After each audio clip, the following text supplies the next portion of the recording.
Hey guys, Matt Allen here. Welcome back to Tactical Bassin. Today we're talking crankbaits. I've got some crankbait tips for you, from big to tiny, that are going to help you with your crankbait fishing during the late summer and early fall.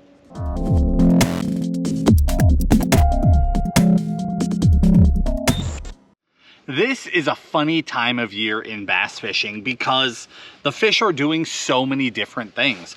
You know, this time of year we have those shallow fish and we have those deep fish, but the patterns that they're on are just so night and day different right now. So when we start talking crankbaits, our approaches are all over the map as well. I've got 4 distinctly different ways to target these fish with a crankbait right now. So kicking it off, shallow and deep. I mean, the two extremes. Let's start with the little shallow guys, then we'll talk deep. Then we're talking lipless, and then we're talking my favorite, speed cranking. So jumping into this, let's talk about the shallow fish first. As we get into late summer, you start getting into those cooler nights and it flat creeps up on you because the daytime temperatures really don't change. Your highs could be identical, but your nighttime lows start getting lower. As that happens, immediately the grass starts to die back in most of the country. Again, like the extreme southern guys, they're going, what are you talking about? Our nighttime lows don't dip at all. The vast majority of the country, right about now, you start seeing that dip. Instantly, the grass will start to follow and the bite will completely change. Even though the daytime temperatures, the look and feel is the exact same. And I think that is what throws people for a loop, because one day to the next looks and feels the exact same.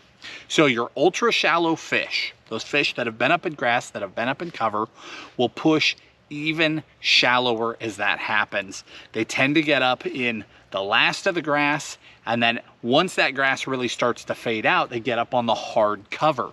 But this is that time where they push ultra shallow. So I start turning to my ultra shallow cranks. That little guy, the Fat John 50, is my number 1. That little BX Brat, that one as well. That tiny little crankbait that will run up there in 0 to 2 feet of water is key. Now, can you take another bait and throw it up there? Sure you can. You can take a 10XD and throw it up there in 2 feet of water and it'll probably come back to you, but it doesn't look right at that depth. It's really hard to find crankbaits. Those are very special crankbaits that will run right in water that shallow. That's what you're looking for. Baits that have a good presentation in that really skinny water will shine. They will smash 10 to 1, 20 to 1 over a crankbait that runs 3 to 5 foot, but you're forcing it up into that shallow water. Now, another one, if you want a bigger profile, if your lake has bigger bait fish, that Fat John 60 still runs in that same general zone. It'll run really well in 2 foot and still get those key bites that you need, but it's a bigger profile. So a lot of times, that time of year, I'm focused on the little guys. These are where I start. But if I'm seeing bigger bait fish in the water, or just in general, I know my lake and I know they like a bigger crankbait, you can go to that guy there. And you want to fish these baits quick. A lot of burning, pause, burn, pause. Very aggressive fishing in that shallow water to try and trigger a reaction strike. And I focus personally exclusively on those shad type colors. Chromes, whites, and ghost minnows, like that matte shad by Spro is a phenomenal option, but those types of colors. Now, let's go the complete other direction, because there's a whole half of the fish that are out deep. Those deep water fish, as you start seeing those cooler nights, those fish start getting a little happier, their life gets a little more comfortable, and all of a sudden they're a little bit more aggressive.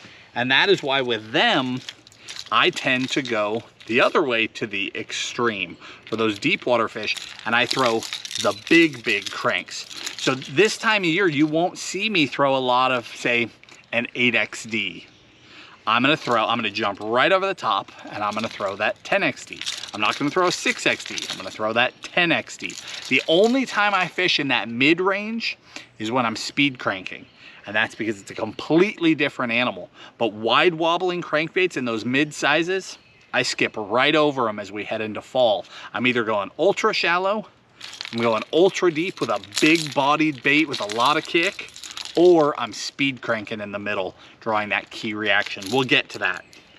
So something like a 10XD, or in the Azuma, the 22 size at a minimum, 22, the 24, the 25.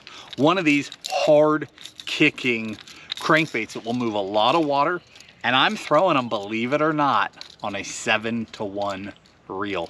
I am grinding these things. You want to grow one great big arm, start cranking day after day after day on a 7-to-1, but I'm telling you, it makes a difference, and you can draw some serious reaction strikes from these fish that are still sitting on outside structure. So these are your fish that are sitting in 20 plus feet of water. We'll just leave it there. 20 plus foot. They're almost always on hard bottom.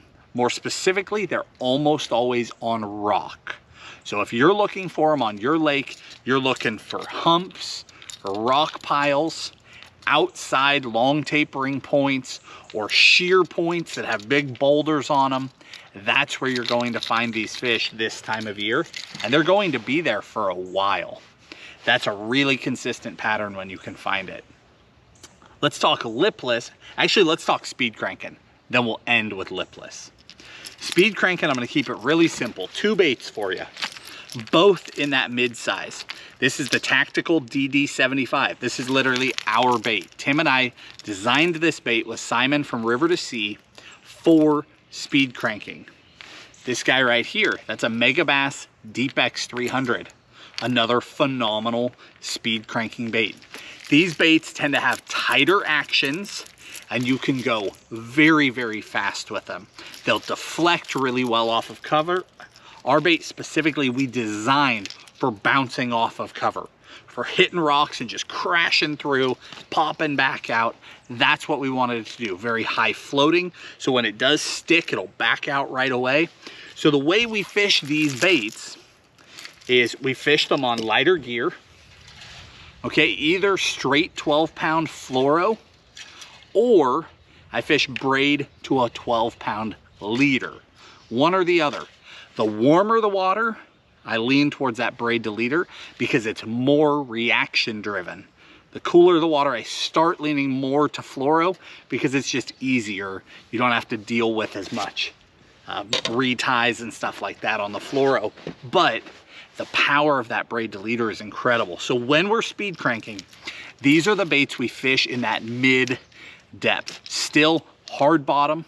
I'm looking for little ledges, little breaks, rock piles, fishing points where those fish are sitting in that 8 to 16 feet of water. We're fishing this on a 7-to-1 or an 8-to-1, and we are turning that handle. Burn, burn, burn, burn, burn, burn, pause. Burn, burn, pause, burn, burn, burn, pause, burn, pause. That thing will just be charging and it just stops. Charge, charge, charge, stop. Charge, charge, charge, stop. If I feel it hit something on the bottom and deflect, I immediately pause so that the deflection isn't just hitting a rock and skipping over it. I have it hit that rock and then I pause so that it can really move off to the side. I want huge movement out of that bait, and you will draw reaction strikes that are incredible. And it does start this early in the year. You can catch them in August, you can catch them in September, October, and then all the way through the winter. But on Clear Lake, we lived on Clear Lake for a long time. I caught giant fish speed cranking in September when no one else was doing it.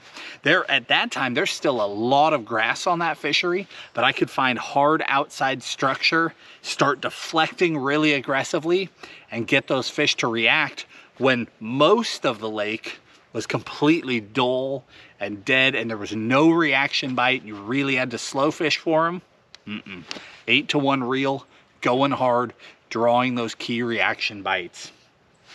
And again, you're fishing it on lighter gear. We'll link you the exact rods that we use for these baits down in the video description. Maybe a budget option as well, because some of the rods can be pretty pricey, but there are some great budget options. But we use really, really soft rods, high speed reels, and you just go. Last but not least is the lipless. Now specifically bottom hopping the lipless. When it comes to bottom hopping, there are two baits I use. The Lucky Craft LV500 and the Jackal TN70. Those are my two bottom hopping baits. You're gonna treat them just like a blade bait. Throw them out, let them go to bottom, reel up your slack, and then give them a pull. You'll feel it flutter. And as soon as you start to feel it flutter, you just stop and it'll crash back to bottom. Reel up your slack, pull, it'll flutter, hits bottom, reel up your slack, pull, and you just repeat. It's crazy. It's like fishing a jig, but it works. As the grass dies back in your lake, again, I'm giving you tips that will work right now, but they will continue to work into the fall. As your grass dies back, as more of that hard bottom is exposed, that works. As fish start to push bait fish into the backwater, start gathering them in the shallows, the same place that you'll throw the little guy, if there's no grass in there, you absolutely should be mixing in that lipless bottom hopping as well. It's a 1-2 punch for those fish, and it works extraordinarily well. Now, if you've got a lot of grass, stick with that square bill, burn through there, rip it clean, you're good to go. The lipless will drive you nuts. But as soon as you've got hard bottom, you don't have all that cover in there, add that lipless into your mix. 4 very different ways to catch fish as we go into the fall. From ultra shallow to speed crank and drawing a reaction to super deep. They work coast to coast, top to bottom. It's something you want to add into your arsenal if you're not already doing it, because crankbaits do an incredible job of drawing a key reaction strike from a fish even when it doesn't want to eat, if you are going fast. That is key. That's why we advocate so hard for those HG and XG reels, those 7-to-1 and 8-to-1 reels to draw those core reactions. Hopefully that helps you guys. Again, I'll link all the gear in the video description, all the baits, favorite colors for every model. It's not like you need all of them. If you're gonna go chase some shallow, pick one of those crankbaits. Pick one of those lipless. If you're going ultra deep, pick one of those deep cranks. If you're gonna speed crank, grab 1 or 2. Focus on those key colors. We'll give you our favorites. Just go out there and do it. It works. If you guys enjoyed the video, hit the like button, subscribe to the channel, share it with your friends. We appreciate you, and we'll talk to you soon.